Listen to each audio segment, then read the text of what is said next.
تفسیر دیکھیے، پارہ نمبر 4 ہے، سورہ آل عمران آیت نمبر 156 سے۔ اعوذ باللہ من الشیطان الرجیم، یا ایہا الذین آمنوا لا تکونوا کالذین کفروا وقالوا لإخوانهم إذا ضربوا في الأرض أو كانوا غزا لو كانوا عندنا ما ماتوا وما قتلوا ليجعل الله ذلك حسرة في قلوبهم والله يحيي ويميت واللہ بما تعملون بصیر۔ اے لوگو جو ایمان لائے ہو، ان لوگوں کی طرح نہ ہو جاؤ جنہوں نے کفر کیا اور اپنے بھائیوں کے بارے میں کہا جب انہوں نے زمین میں سفر کیا یا وہ لڑنے والے تھے، اگر وہ ہمارے پاس ہوتے تو نہ مرتے نہ قتل کیے جاتے، تاکہ اللہ تعالیٰ اسے ان کے دلوں میں حسرت بنا دے، اور اللہ تعالیٰ زندگی بھی دیتا ہے اور موت بھی دیتا ہے، اور اللہ اس کو جو تم کرتے ہو خوب دیکھنے والا ہے۔ اس آیت کریمہ میں ایک لفظ آیا ہے غزن، یہ غازن کی جمع ہے جو غزا یا غزو سے اسم فاعل ہے، بامعنی لڑنے والے، ٹھیک ہے؟ جیسے راکعون کی جمع رکعون آتی ہے نا، تو مسلمانوں کو تاکید فرمائی گئی ہے کہ تم ان لوگوں کی طرح نہ ہو جاؤ جو اپنے نفاق کی وجہ سے کافر ہیں، اور یہ گندا عقیدہ صرف دل ہی میں نہیں رکھتے بلکہ برملا اس کا اظہار بھی کرتے ہیں کہ ہمارے جو بھائی جہاد کے سفر میں فوت ہو گئے ہیں یا لڑتے ہوئے مارے گئے ہیں، اگر ہمارے پاس رہتے تو نہ مرتے نہ قتل ہوتے۔ ان کا یہ عقیدہ اور قول اللہ تعالی ہمیشہ کے لیے ان کے دلوں میں حسرت اور افسوس کا باعث بنائے رکھے گا۔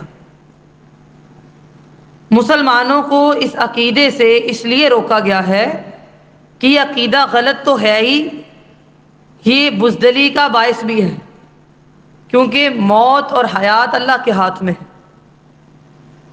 اور اس کا وقت مقرر ہے۔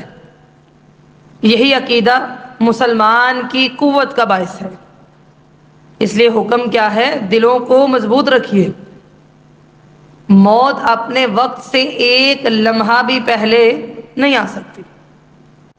یہ جو اگر مگر کے الفاظ ہیں، اس سے شیطان کو موقع ملتا ہے۔ آپ نے حدیث پڑھی ہوگی، مسلم کی روایت ہے، رسول اللہ صلی اللہ علیہ وسلم نے فرمایا، قوی مومن اللہ کے نزدیک ضعیف سے بہتر ہے اور زیادہ محبوب ہے۔ اگر تمہیں کوئی مصیبت پہنچے تو یہ مت کہو کہ اگر میں ایسا اور ایسا کرتا تو مصیبت نہ آتی۔ بعض دفعہ ہم ایسے ہی کہتے ہیں نا، اگر میں ایسے کر لیتی تو یہ ہونا ہی نہیں تھا، بلکہ یوں کہو کہ اللہ نے جو مقدر کیا اور جو چاہا کر دیا، قدر اللہ وما شاء فعل۔ اس لیے اگر کا لفظ یعنی لو شیطان کے کام کا راستہ کھول دیتا ہے۔ یہ مسلم کی روایت ہے۔ لہذا موت اور جو تقدیر کے امور ہیں، اللہ کے علاوہ کسی اور کی طرف ان کی نسبت نہیں کرنی۔ کافر لوگ، منافق لوگ کیا کہتے تھے؟ اگر یہ میدانوں میں نہ جاتے تو آج زندہ ہوتے، نہ مرتے۔ تو اللہ تعالیٰ نے یہ اس کا جواب دیا کہ مسلمان ایسے نہیں کہتا، زندگی اور موت تو اللہ ہی دیتا ہے، اسی کے ہاتھ میں ہے پیدا کرنا، انجام بھی اسی کے ہاتھ میں ہے۔ اس کی مشیت، اس کی تقدیر کے بغیر کوئی زندہ نہیں رہ سکتا، نہ مر سکتا ہے۔ اس کے حکم کے بغیر نہ عمر میں اضافہ ہوتا ہے نہ کمی، اور اللہ تعالیٰ تمہارے سب کاموں کو دیکھ رہا ہے۔ مخلوق کے کاموں میں سے کوئی چیز بھی اس سے چھپی ہوئی نہیں ہے۔ وَلَئِن قُتِلْتُمْ فِي سَبِيلِ اللَّهِ أَوْ مُتُّمْ لَمَغْفِرَةٌ مِّنَ اللَّهِ وَرَحْمَةٌ خَيْرٌ مِّمَّا يَجْمَعُونَ، اور بلا شبہ یقیناً اگر تم اللہ کے راستے میں قتل کر دیے جاؤ یا فوت ہو جاؤ تو یقیناً اللہ کی طرف سے تھوڑی سی بخشش اور رحمت اس سے کہیں بہتر ہے جو لوگ جمع کرتے ہیں۔ مرنا تو ہے ہی، اگر تمہارا مرنا یا قتل ہونا اللہ کی راہ میں ہے تو یقیناً تمہارے لیے مغفرت اور رحمت کا سبب بنے گا، اور یہ رحمت اور بخشش دنیا کے مال و متاع سے بہتر ہے جس کے جمع کرنے کی فکر میں یہ کفار منافقین ہر وقت لگے رہتے ہیں۔ یہ ان کے شک کا دوسرا جواب ہے۔ لَمَغْفِرَةٌ اور رَحْمَةٌ، اس میں تنوین تقلیل کے لیے ہے، یعنی تھوڑی سی بخشش اور رحمت، اس لیے اس کا ترجمہ یہ کیا گیا ہے۔ اور اگر تم اللہ کے راستے میں مارے جاؤ تو تمہارے لیے جو بخشش اور رحمت ہے وہ بہت بہتر ہے۔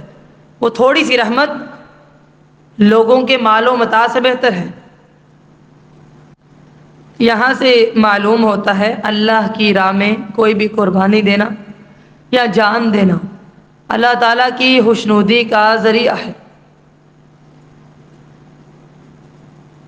اور یاد رکھیے مرنے کے بعد جانا تو ہم نے اللہ کے پاس ہی ہے نا۔ وَلَئِن مُتُّمْ أَوْ قُتِلْتُمْ لَإِلَى اللَّهِ تُحْشَرُونَ، بلا شبہ، اور سن لو، اگر تم مر جاؤ یا قتل کیے جاؤ یقیناً جانا تو تم نے اللہ کے پاس ہے نا، لوٹائے تو تم اللہ کی طرف جاؤ گے۔ اچھا، پیچھے ایک خاص قسم کی موت کا ذکر آیا ہے، فی سبیل اللہ، اللہ کی راہ میں، اور بڑی خوشخبری ملی۔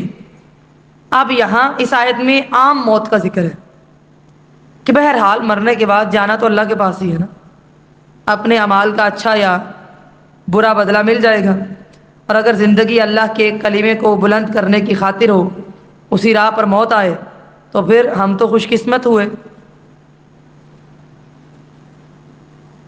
فَبِمَا رَحْمَةٍ مِّنَ اللَّهِ لِنتَ لَهُمْ وَلَوْ كُنتَ فَظًّا غَلِيظَ الْقَلْبِ لَانفَضُّوا مِنْ حَوْلِكَ فَاعْفُ عَنْهُمْ وَاسْتَغْفِرْ لَهُمْ وَشَاوِرْهُمْ فِي الْأَمْرِ فَإِذَا عَزَمْتَ فَتَوَكَّلْ عَلَى اللَّهِ إِنَّ اللَّهَ يُحِبُّ الْمُتَوَكِّلِينَ، پس اللہ کی طرف سے بڑی رحمت ہی کی وجہ سے تو ان کے لیے آپ نرم ہو گئے ہیں۔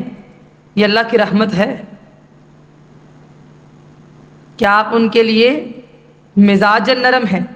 اگر آپ اخلاق میں سخت ہوتے، دل کے سخت ہوتے، یقیناً وہ آپ سے بھاگ جاتے۔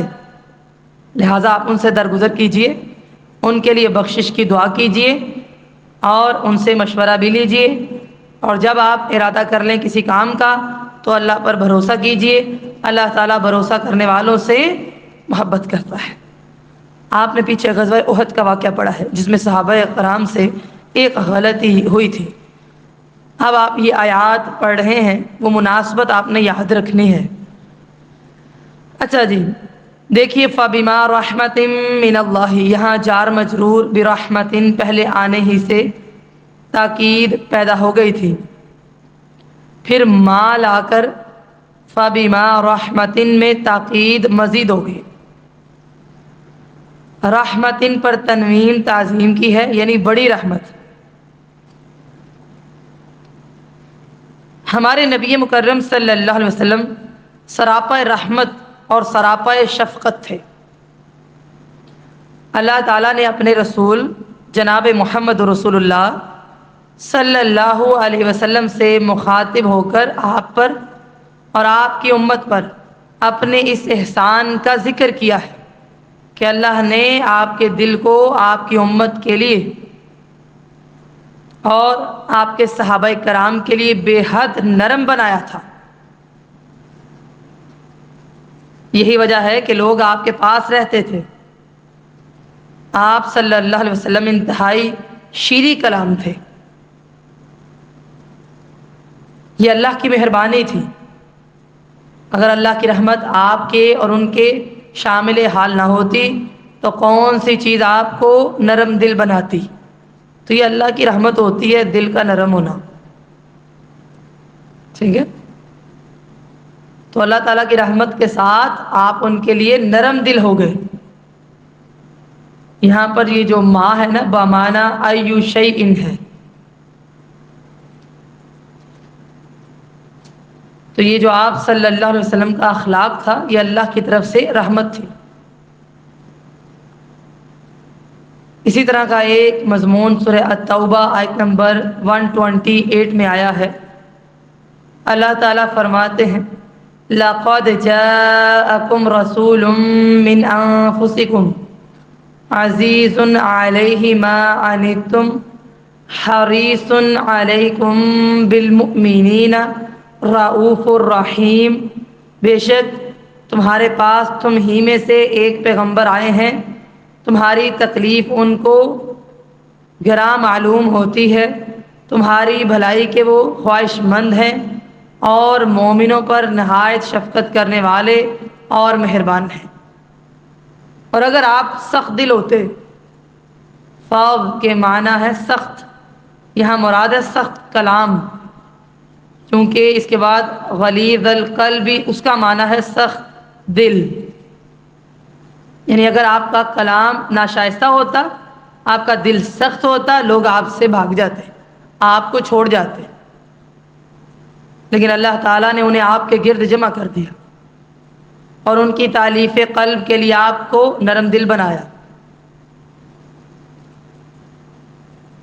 صحیح بخاری میں آتا ہے حضرت عبداللہ بن عمرو رضی اللہ عنہما نے فرمایا کہ انہوں نے سابقہ کتابوں میں آپ کے یہ اوصاف لکھے ہوئے دیکھے کہ آپ نہ تو سخت دل ہوں گے، نہ بازاروں میں شور مچانے والے، اور نہ برائی کا برائی سے بدلہ دینے والے، بلکہ آپ درگزر سے کام لینے والے ہیں. اس صحیح بخاری میں آتا ہے. تو احد کے دن مسلمانوں نے خوفناک ایک غلطی کی اور میدان چھوڑ کر فرار اختیار کیا. پھر آپ صلی اللہ علیہ وسلم کی دعوت سے جب دوبارہ جمع ہوئے تو آپ نے ان کو کسی قسم کی سزا نہیں دی، بلکہ آپ حسن اخلاق سے پیش آئے. اللہ تعالیٰ نے اس کے لیے فرمایا کہ آپ کا یہ اچھا اخلاق، طبیعت کی نرمی اللہ کا فضل و کرم ہے، ورنہ مسلمانوں کا جمع ہونا ممکن نہ تھا. دعوت دین کے لیے نرمی اور حسن اخلاق نہایت ضروری چیزیں ہیں. سخت دلی سے، سخت زبان سے لوگ قریب نہیں آتے. فاعف عنہم یعنی انہیں معاف کیجیے، جنگ میں ان سے جو غلطیاں ہوئیں انہیں معاف کر دیں. نہ صرف آپ خود معاف کریں، اللہ سے بھی ان کے لیے استغفار کریں اور ان کو مشورے سے محروم نہ کریں، بلکہ برابر مشورہ کرتے رہیں.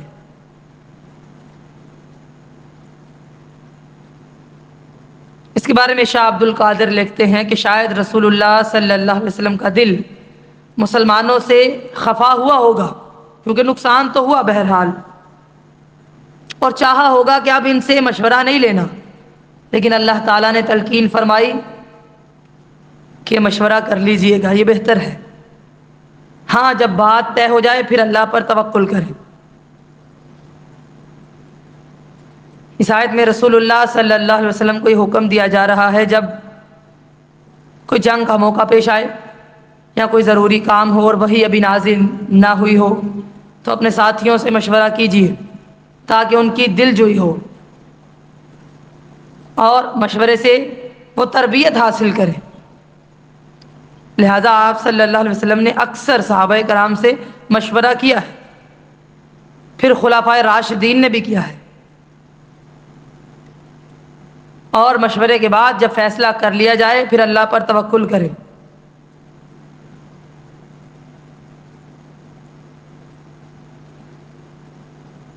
اگر کوئی مشورہ غلط ہے تو اس کو نہ مانا جائے۔ مشورے کا مطلب یہ نہیں ہوتا کہ بس وہ مانا جائے۔ جیسے کہ جنگ احد کے موقع پر بعض لوگوں نے کہا کہ آپ مدینہ کے اندر رہ کر جنگ لڑیں، بعض نے کہا نہیں جی باہر جا کے لڑنی ہے۔ آپ صلی اللہ علیہ وسلم نے جب زرہ پہن لی تو بعض لوگوں نے کہا کہ مدینہ کے اندر ہی جنگ لڑتے ہیں، باہر نہیں جانا۔ تو نبی مکرم علیہ السلام نے فرمایا، مسند احمد کی روایت ہے، کسی نبی کے لائق نہیں جب اپنا اسلحہ پہن لے ان یضعها حتی یقاتل، کہ وہ اس اسلحے کو اتار دے لڑنے سے پہلے ہی۔ اب تو جنگ ہوگی،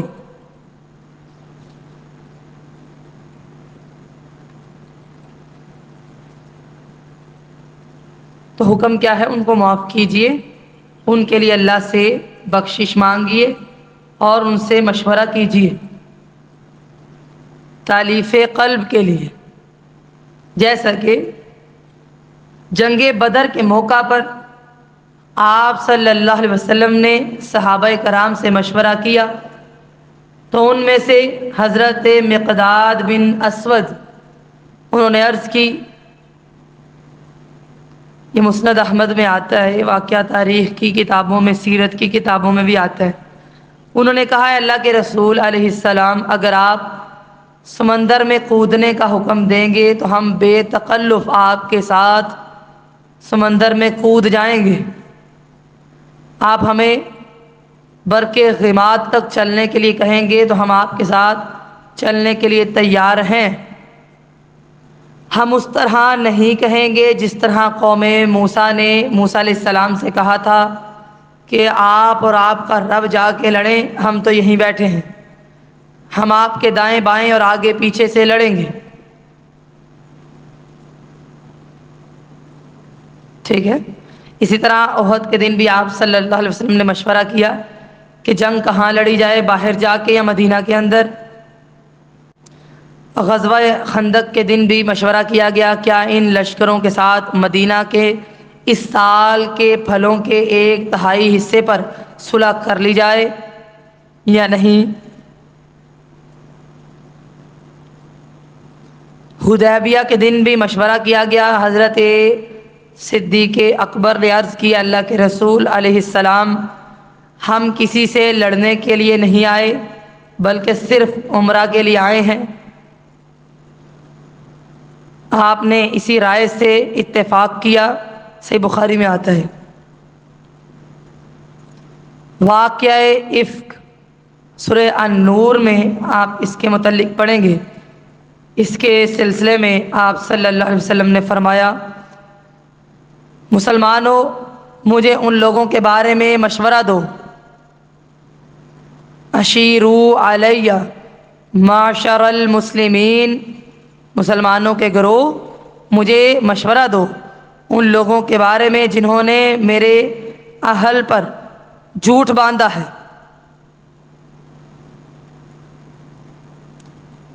اللہ کی قسم، ویم اللہ ما علمت علی اہلی من سوء قط، اللہ کی قسم میں اپنے اہل کے بارے میں کوئی بری بات نہیں جانتا۔ پھر انہوں نے الزام تراشی بھی کس پر کی ہے؟ واللہ ما علمت علیہ الا خیرا، اللہ کی قسم میں تو اسے بہتر ہی جانتا ہوں، یعنی حضرت عائشہ صدیقہ رضی اللہ تعالی عنہ۔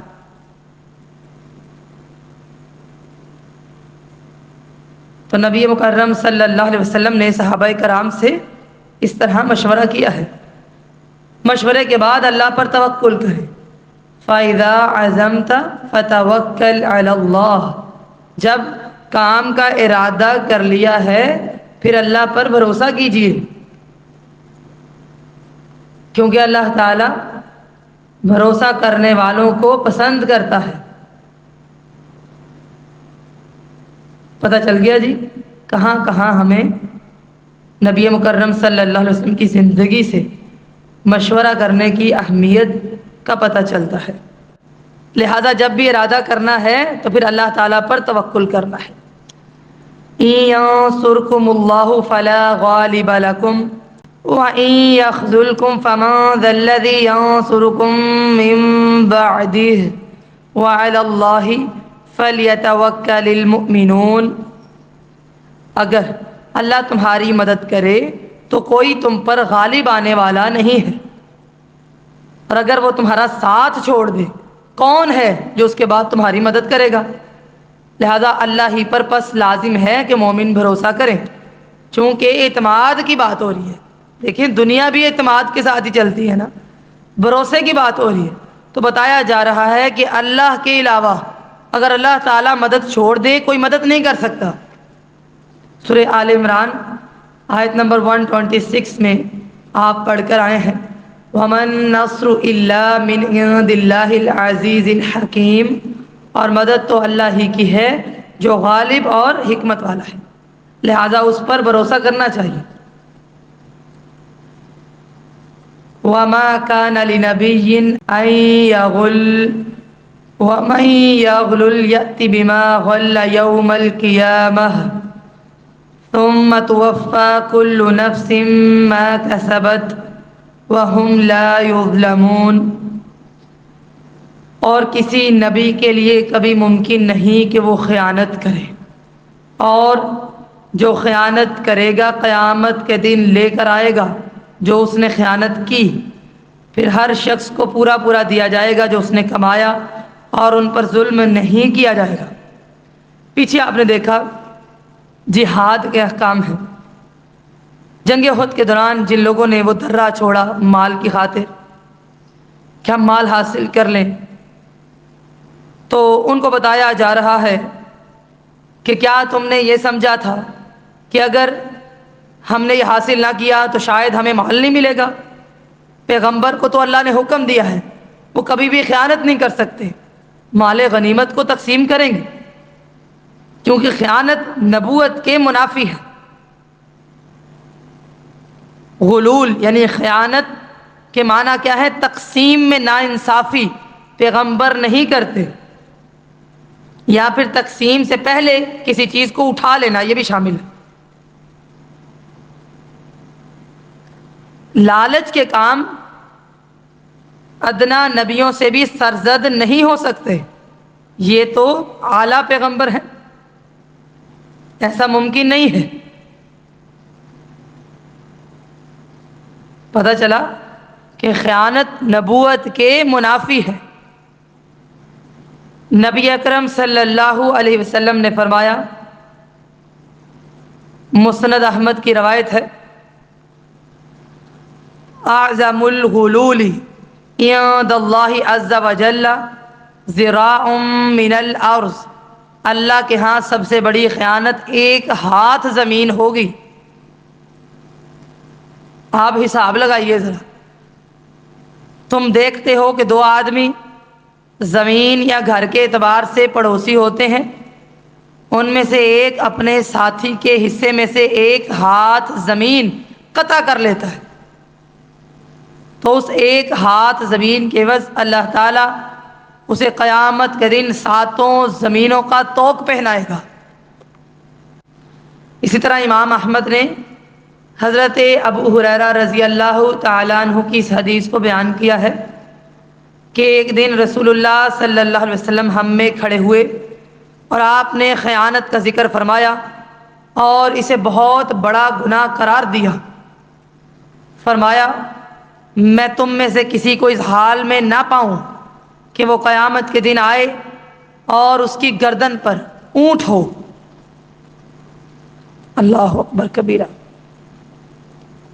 اور وہ عرض کرے، اللہ کے رسول میری مدد کیجیے، اور میں کہوں کہ میں کسی چیز کا مالک نہیں، میں نے تجھ تک ساری بات پہنچا دی تھی، تم میں سے کسی کو اس حال میں نہ پاؤں کہ وہ قیامت کے دن آئے اس کی گردن پر بکری ہو، وہ کہے اللہ کے رسول میری مدد کیجیے،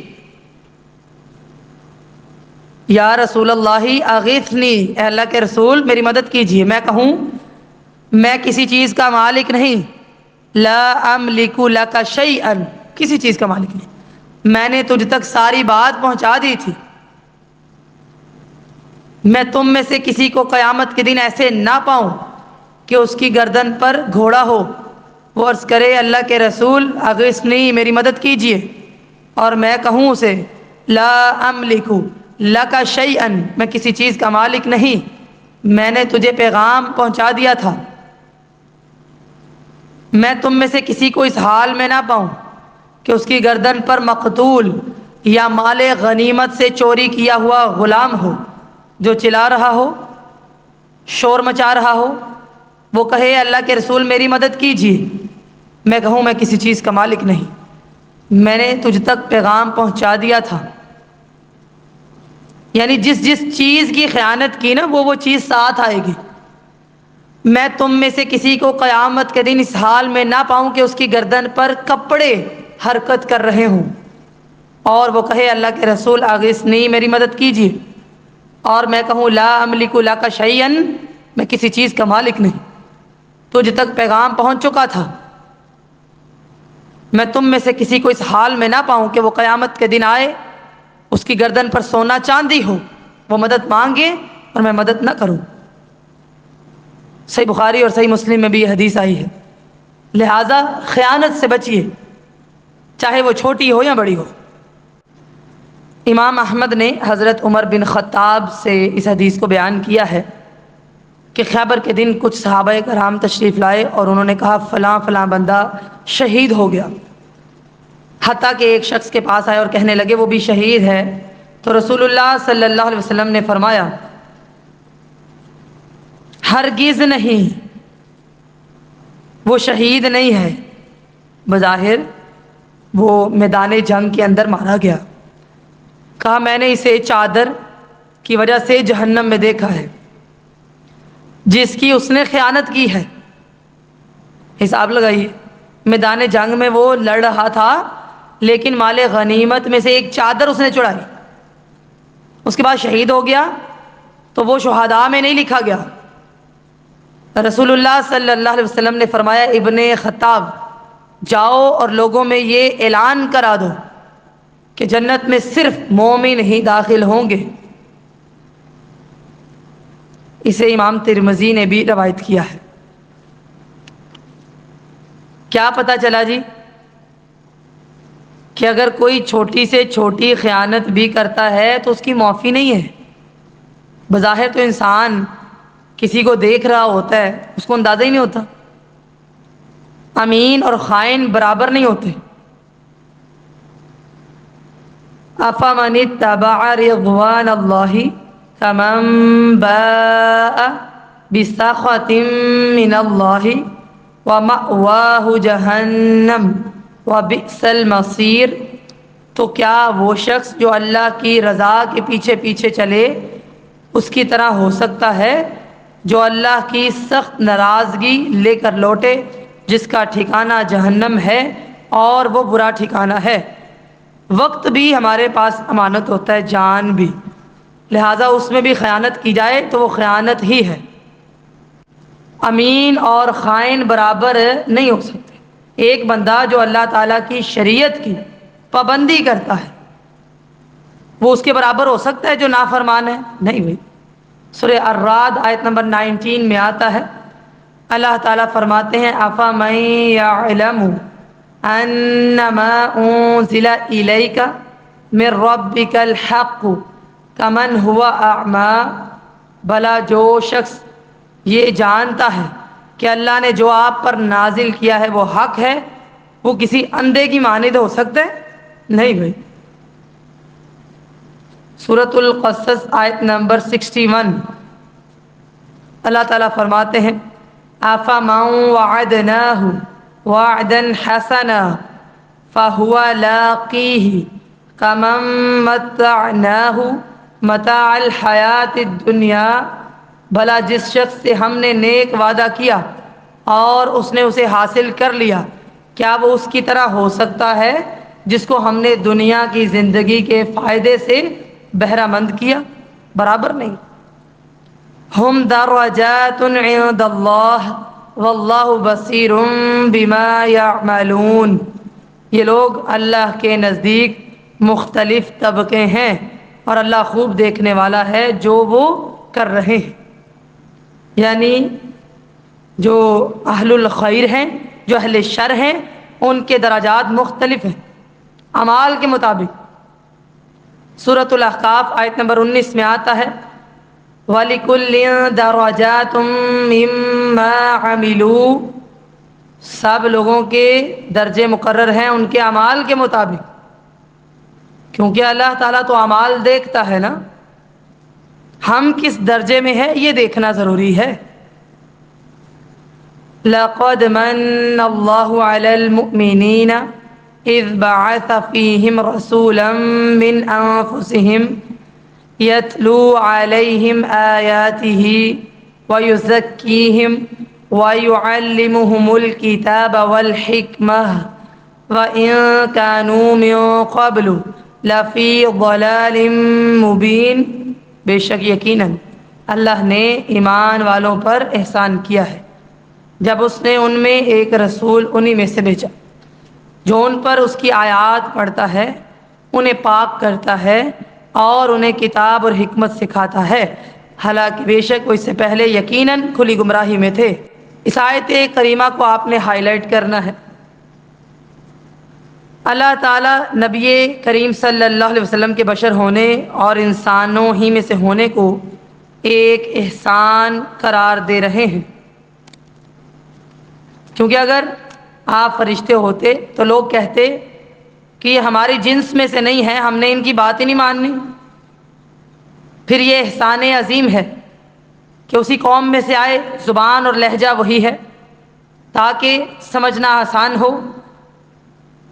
انسان انسان کے قریب ہوتا ہے۔ ظاہری بات ہے ہم لوگ فرشتوں کی پیروی تو نہیں نہ کر سکتے، کیونکہ فرشتے تو ہر وقت اللہ کی تسبیح بیان کرتے ہیں، ان کے پاس اختیار ہی نہیں ہے۔ نبی مکرم صلی اللہ علیہ وسلم افضل الانبیاء ہیں، لیکن جتنے انبیاء بھی آئے ہیں سب کے سب بشر ہی میں تھے۔ ہاں ان کی فضیلت یہ ہے کہ اللہ تعالیٰ نے ان پر وحی کا نزول کیا ہے، اور اللہ تعالیٰ نے اس کو خوب کھول کھول کر بیان بھی کیا ہے۔ سورۃ الکہف آیت نمبر 110 میں آتا ہے، اللہ تعالیٰ فرماتے ہیں قُلْ إِنَّمَا أَنَا بَشَرٌ مِثْلُكُمْ يُوحَىٰ إِلَيَّ أَنَّمَا إِلَٰهُكُمْ إِلَٰهٌ وَاحِدٌ، کہہ دیجئے میں تمہاری ہی طرح کا ایک بشر ہوں، البتہ فضیلت یہ ہے کہ میری طرف وحی آتی ہے، تمہارا معبود وہی ایک معبود ہے۔ سورۃ الفرقان آیت نمبر 20 میں آتا ہے، اللہ تعالیٰ فرماتے ہیں وَمَا أَرْسَلْنَا قَبْلَكَ مِنَ الْمُرْسَلِينَ إِلَّا إِنَّهُمْ لَيَأْكُلُونَ الطَّعَامَ وَيَمْشُونَ فِي الْأَسْوَاقِ، اور ہم نے آپ سے پہلے جتنے بھی پیغمبر بھیجے ہیں سب کھانا بھی کھاتے تھے اور بازاروں میں چلتے پھرتے بھی تھے۔ سورہ یوسف آیت نمبر 109 میں آتا ہے، اللہ تعالیٰ فرماتے ہیں وَمَا أَرْسَلْنَا مِن قَبْلِكَ إِلَّا رِجَالًا نُوحِي إِلَيْهِم مِّنْ أَهْلِ الْقُرَىٰ، اور ہم نے آپ سے پہلے بستیوں کے رہنے والوں میں سے مرد ہی بھیجے تھے جن کی طرف ہم وہی بھیجتے تھے۔ سورۃ الانعام آیت نمبر 130 میں آتا ہے، اللہ تعالیٰ فرماتے ہیں یا معشر الجن والانس الم یأتکم رسل منکم، اے جنوں اور انسانوں کی جماعت کیا تمہارے پاس تمہیں میں سے پیغمبر نہیں آتے رہے؟ یہ اللہ تعالیٰ کا احسان ہے، کیونکہ اگر فرشتے آتے تو ہم ان جیسی عبادت کا تصور بھی نہیں کر سکتے، وہ تو ہر وقت عبادت ہی کرتے ہیں، ان کے پاس تو اختیار نہیں ہے۔ پیچھے کہا نبوت اور خیانت جمع نہیں ہو سکتی، اب یہاں پر بتایا کہ نبی صلی اللہ علیہ وسلم جو تشریف لائے ہیں ان کا جو نصب العین ہے کتنا اعلیٰ ہے۔ 4 کام ہیں اس کے۔ نمبر 1 یتلو علیہم آیاتہ، اللہ کی آیات پڑھ پڑھ کر سناتے ہیں، ویزکیہم، ان آیات کے ساتھ تزکیہ کرتے ہیں، نیکی کا حکم دینا، برائی سے منع کرنا، تاکہ نفس پاک ہو جائے، دلوں میں سے نجاست صاف ہو جائے۔ اور اس کے بعد وَيُعَلِّمُهُمُ الْكِتَابَ وَالْحِكْمَةَ، کتاب و حکمت کی تعلیم ہے۔ اس سے پہلے لوگ گمراہ تھے، سب سے پہلے آیات کی تلاوت کی درستگی کرنی ہے، پھر تربیت حاصل کرنی ہے جو کہ استاد سے حاصل ہوتی ہے، صرف پڑھنے سے نہیں، تزکیہ کرنے سے، پھر کتاب و حکمت یعنی قرآن و حدیث کی تعلیم سے یہ تعلیم ساری کی ساری مکمل ہوتی ہے۔ ہم نے اپنے ادارے کا نام تزکیہ رکھا ہے، تلاوت سے بھی تزکیہ ملتا ہے، تعلیم سے، قرآن و حدیث کی تعلیم سے بھی تزکیہ حاصل ہوتا ہے جو کہ استاد کرتا ہے۔ لہٰذا تربیت کی اکثر کمی نظر آتی ہے، اس لیے ہمارا جو موٹو ہے وہ التزکیہ ہے، یعنی قرآن کی تلاوت، اس کے تدبر، اس کے غور و فکر، اس کی تعلیم، حدیث کی تعلیم سے تربیت حاصل کرنا تاکہ عمل بدلے، سوچ میں انقلاب آئے۔ گمراہ تھے لوگ اس سے پہلے، کامیاب نہیں تھے، حالانکہ ان کو شعر و شاعری آتی تھی، اس کے باوجود اللہ تعالیٰ نے ان کو گمراہ قرار دیا۔ جب تعلیم نہیں ہے تو انسان کیا ہے؟ گمراہی میں ہے۔ اولما اصابتکم مصیبت قد اصبتم مثلیها قلتم انا هذا قل هو من عند انفسکم ان اللہ علی کل شیء قدیر۔ اور کیا جب تمہیں ایک مصیبت پہنچی کہ یقیناً اس سے دگنی تم ان کو پہنچا چکے تھے، پھر تم نے کہا یہ کیسے ہوا؟ کہہ دیجئے یہ تمہاری اپنی طرف سے ہے، اللہ تعالیٰ ہر چیز پر قادر ہے۔ یعنی اگر تمہیں کوئی پریشانی آتی ہے، تم کہتے ہو یہ کیسے ہو سکتا ہے؟ اللہ کے بندو، جب جنگیں ہوتی ہیں، کفار کو شکست ہوتی ہے، تو تم بھی تو ان کو تکلیف پہنچاتے ہو، لہٰذا عروج اور زوال پر تو اللہ قادر ہے، جو چاہتا ہے ارادہ کر لیتا ہے۔ یعنی احد میں تمہارے 70 آدمی شہید ہو گئے، تو بدر میں ان کے بھی 70 آدمی مارے گئے اور 70 قید ہوئے، ٹھیک ہے؟ اور جو پریشانی تم پر آئی ہے ہوا من عند انفسکم، تمہارے اپنے اعمال کی وجہ سے ہے۔ پہلی صورت سے مراد یہ ہے کہ تمہاری اپنی کمزوریاں ہیں، کوتاہیاں ہیں، آپ صلی اللہ علیہ وسلم کی نافرمانی ہے، یا پھر تم نے جو فدیہ اختیار کیا اس کی وجہ سے ہے، ٹھیک ہے؟ یہ دونوں چیزیں مراد ہیں۔ وَمَا أَصَابَكُمْ يَوْمَ الْتَقَى الْجَمْعَانِ فَبِإِذْنِ اللَّهِ وَلِيَعْلَمَ الْمُؤْمِنِينَ، اور جو مصیبت تمہیں اس دن پہنچی جب دو جماعتیں لڑیں، آپس میں آمنے سامنے ہو گئی، تو وہ اللہ کے حکم سے تھی، تاکہ اللہ تعالیٰ ایمان والوں کو جان لے۔ یعنی جنگ احد میں جس تکلیف کا سامنا ہوا، نقصان کا، اللہ کی مشیت سے تھا۔ حکمت کیا ہے؟ اہل ایمان اور اہل نفاق کے درمیان تمیز ہو جائے۔ کبھی بھی زندگی میں جو پریشانی آتی ہے، اللہ تعالیٰ نے ہمیں ٹیسٹ کرنا ہوتا ہے۔ دعا کیا کریں اللہ تعالیٰ ہمیں اس میں صبر عطا کرے اور عافیت دے۔ پریشانیاں مانگتے نہیں، عافیت مانگتے، اگر آ جائے پھر صبر مانگتے۔ وَلِيَعْلَمَ الَّذِينَ نَافَقُوا وَقِيلَ لَهُمْ تَعَالَوْا قَاتِلُوا فِي سَبِيلِ اللَّهِ أَوِ ادْفَعُوا قَالُوا لَوْ نَعْلَمُ قِتَالًا لَاتَّبَعْنَاكُمْ هُمْ لِلْكُفْرِ يَوْمَئِذٍ أَقْرَبُ مِنْهُمْ لِلْإِيمَانِ يَقُولُونَ بِأَفْوَاهِهِمْ مَا لَيْسَ فِي قُلُوبِهِمْ وَاللَّهُ أَعْلَمُ بِمَا يَكْتُمُونَ، اور تاکہ اللہ تعالیٰ منافقین کو جان لے، اور جن سے کہا گیا آؤ اللہ کے راستے میں لڑو یا پھر مدافعت کرو، تو انہوں نے کہا اگر ہم کوئی لڑائی معلوم کرتے تو ضرور تمہارے ساتھ چلتے۔ وہ اس دن اپنے ایمان کے قریب ہونے کی بنسبت کفر کے زیادہ قریب تھے۔ اپنے منہوں سے وہ باتیں کہتے تھے جو ان کے دلوں میں نہیں۔ اللہ تعالیٰ زیادہ جاننے والا ہے جو وہ چھپاتے ہیں۔ نبی اکرم صلی اللہ علیہ وسلم جنگ احد میں 1000 کی جمعیت لے کر احد کی طرف چلے۔ ایک مقام پر پہنچے تو عبداللہ بن ابی اپنے 300 ساتھیوں سمیت واپس ہو گیا۔ لوگوں نے ان سے کہا کہ اگر تم جہاد نہیں کر سکتے تو کم از کم اللہ کی راہ میں تو رہو، تاکہ کثرت تعداد کا ایک رعب تو ہو، تاکہ کفار آگے بڑھنے کی جرت نہ کریں۔ اکثر مفسرین نے عاوید فاؤ کے یہی معنی کیے ہیں، ٹھیک ہے، کہ ساتھ تو رہو نا، مگر بعض نے یہ معنی بھی کیے ہیں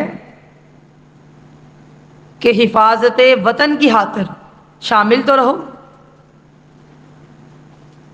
یعنی لوگوں نے کوشش کی کہ ان کو کسی طرح ساتھ تو رکھیں، لیکن انہوں نے کیا کہا؟ انہوں نے کہا کوئی لڑائی ہونی نہیں ہے، اگر ہمیں لگتا کہ لڑائی ہوگی تو ہم آ جاتے۔ مطلب یہ کہ یہ کوئی جنگ ہے بھلا؟ اگر کوئی تناسب اچھا ہوتا فریقین میں تو ہم ضرور آتے۔ ادھر 3000 کا لشکر ہے سامان کے ساتھ، ادھر 1000 وہ بھی سامان کے بغیر، یہ کوئی جنگ ہے بھلا؟ یہ تو اپنے آپ کو ہلاکت میں ڈالنا ہے، یہ انہوں نے کہا، اس لیے ہم نہیں آئیں گے۔ یہ انہوں نے تان کے طور پر کہا نا کہ مدینہ کے اندر رہ کر دفاع کر لینا تھا۔ تو اللہ تعالیٰ فرماتے ہیں اس دن وہ ایمان کی نسبت کفر کے زیادہ قریب تھے۔ بظاہر وہ بہانہ بنا رہے تھے، دلوں میں نفاق تھا۔ بعض دفعہ اسی لیے میں ہمیشہ یہ بات کہتی ہوں کہ نیکیوں میں ساتھ ضرور رہیں اس راستے پر۔ اگر آپ دوڑ نہیں سکتے تو چل لیں، چل نہیں سکتے تو بیٹھ جائیں، لیکن واپس نہ جائیے گا، کیونکہ انسان جب واپسی کا رخ اختیار کرتا ہے دوبارہ لوٹ کر اتنی جلدی نہیں آتا۔ آپ صرف بیٹھ جاتے ہیں، لیٹ جاتے ہیں۔ میں اکثر کہتی ہوں نا، کلاس میں کوئی بیمار ہو جائے لیٹ جایا کریں، شفا قرآن سے حاصل کریں، چھٹی نہ کیا کریں، چھوڑتے نہیں، کیونکہ پھر انسان جب چھوڑتا ہے اس راستے کو تو کئی طرح کے بہانے اختیار کرتا ہے۔ در حقیقت وہ ایمان کی بجائے کفر کے زیادہ قریب ہوتا ہے اس وقت۔ زبان سے صرف بہانے ہیں، لیکن دل میں کیا ہے کہ اس نے اللہ کی راہ کو چھوڑ دیا ہے۔ لہٰذا اپنے دلوں کو ہمیشہ چیک کرتے رہے کہ میں نے ایسا نہیں ہونا بھائی۔ الذین قالوا لاخوانہم وقعدوا لو اطاعونا ما قتلوا قل فادرؤوا عن انفسکم الموت ان کنتم صادقین، جنہوں نے اپنے بھائیوں کے بارے میں کہا خود وہ بیٹھے رہے کہ اگر وہ ہمارا کہنا مانتے تو قتل نہ کیے جاتے۔ کہہ دیجئے پھر اپنے آپ سے موت کو ہٹا کے دکھانا اگر سچے ہو۔ پیچھے جب رہ گئے نا تو کہنے لگے کہ اگر ہماری بات ماننی ہوتی تو آج زندہ ہوتے۔ تو اللہ تعالیٰ فرما رہے ہیں جب تمہیں موت آئے گی نا بستر پر، اسے ہٹا کے دکھانا۔ وَلَا تَحْسَبَنَّ الَّذِينَ قُتِلُوا فِي سَبِيلِ اللَّهِ أَمْوَاتًا بَلْ أَحْيَاءٌ عِندَ رَبِّهِمْ يُرْزَقُونَ۔ اب اللہ تعالیٰ نے یہاں پر شہداء کی فضیلت بیان کی ہے، اور تو ان لوگوں کو جو اللہ کے راستے میں قتل کر دیے گئے ہرگز مردہ گمان نہ کرو، بلکہ وہ زندہ ہیں، اپنے رب کے پاس رزق دیے جاتے ہیں۔ کہا تم یہ کہتے ہو ہمارے ساتھ ہوتے تو بچ جاتے، تمہیں کیا پتا ان کا مقام کیا ہے۔ بعض دفعہ جو اللہ کی راہ کو چھوڑ دیتا ہے نا، وہ بیٹھ کے ان پر تبصرے کرتا ہے جو دین کے مطابق عمل کرتے ہیں۔ کہا تمہیں کیا پتا ان کے اجر کیا ہیں۔ یہ ہلاکت نہیں ہے، اصل ان کی زندگی ہے، لیکن تم اس کا شعور نہیں رکھتے۔ سورۃ البقرہ آیت نمبر 154 میں آپ پڑھ کر آئے ہیں، وَلَٰكِن لَا تَشْعُرُونَ، تم ان کی زندگی کو سمجھتے نہیں۔ حضرت عبداللہ بن مسعود رضی اللہ تعالیٰ عنہ فرماتے ہیں، مسلم کی روایت ہے، ہم نے رسول اللہ صلی اللہ علیہ وسلم سے اس آیت کریمہ کے متعلق پوچھا تو نبی اکرم صلی اللہ علیہ وسلم نے فرمایا ان شہداء کی روحیں سبحان اللہ سبز رنگ کے پرندوں میں ہوں گی، یعنی پرندوں کے دلوں میں ہوں گی،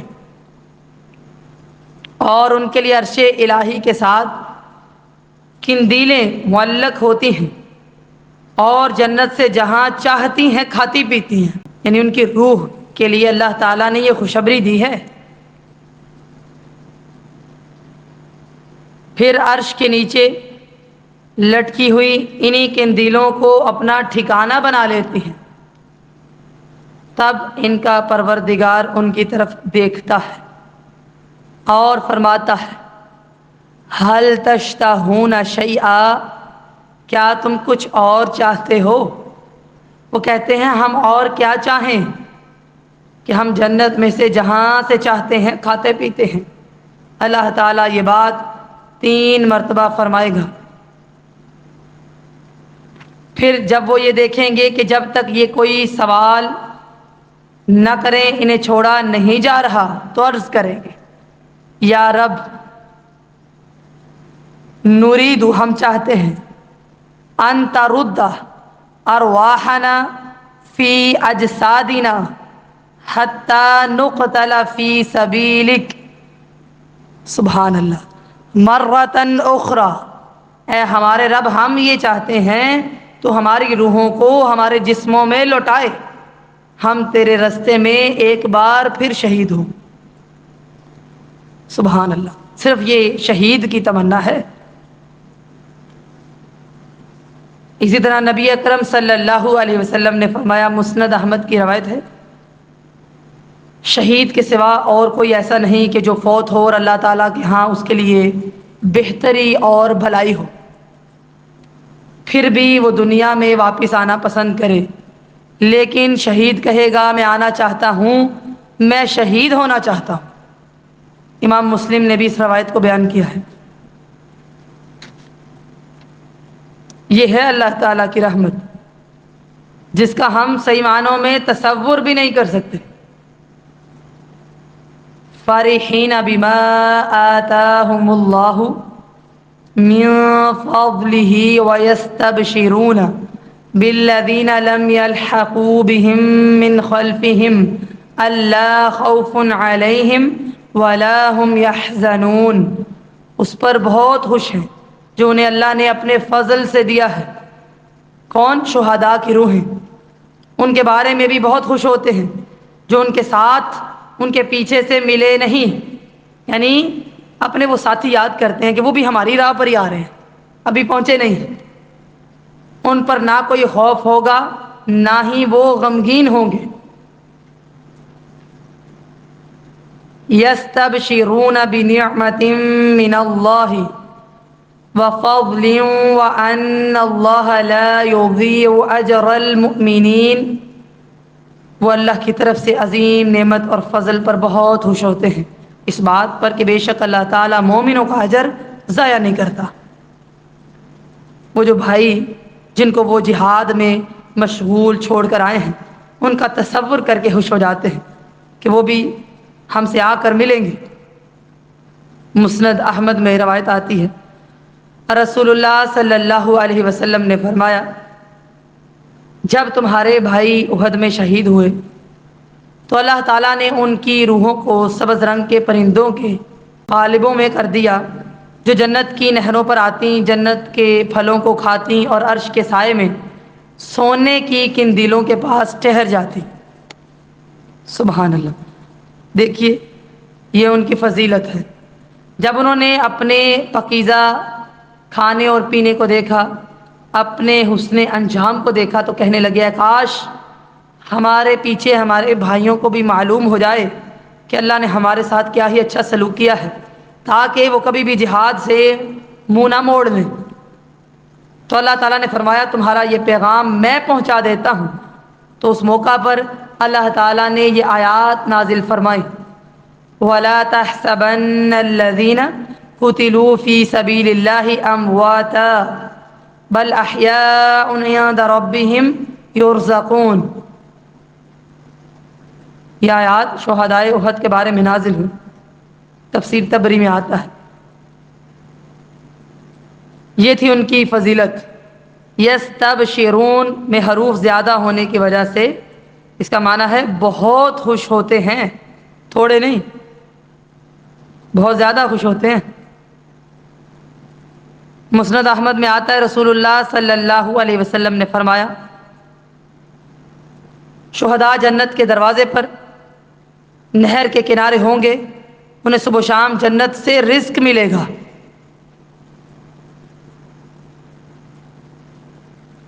حضرت جابر بن عبداللہ روایت کرتے ہیں، جامع ترمذی کی روایت ہے کہ ایک دن رسول اللہ صلی اللہ علیہ وسلم نے میری طرف دیکھا اور فرمایا یا جابر، اے جابر، مالی اراکا مہتمن، کیا بات ہے تم کچھ پریشان نظر آتے ہو؟ میں نے عرض کیا اللہ کے رسول، قتل ابی، میرے والد غزوہ احد میں شہید ہو گئے ہیں، وَتَرَكَ دَيْنًا وَعِيَالًا، اپنے پیچھے قرض اور کثیر بچے انہوں نے چھوڑے ہیں۔ آپ نے فرمایا عبداللہ، میں تمہیں ایک بات بتاتا ہوں کہ اللہ تعالیٰ نے جب بھی کبھی کسی سے کلام فرمایا تو پردے کے پیچھے سے فرمایا، مگر تمہارے باپ سے اللہ نے روبرو کلام کیا ہے۔ فرمایا میرے بندے، تم جو چاہو مانگو میں تمہیں دوں گا۔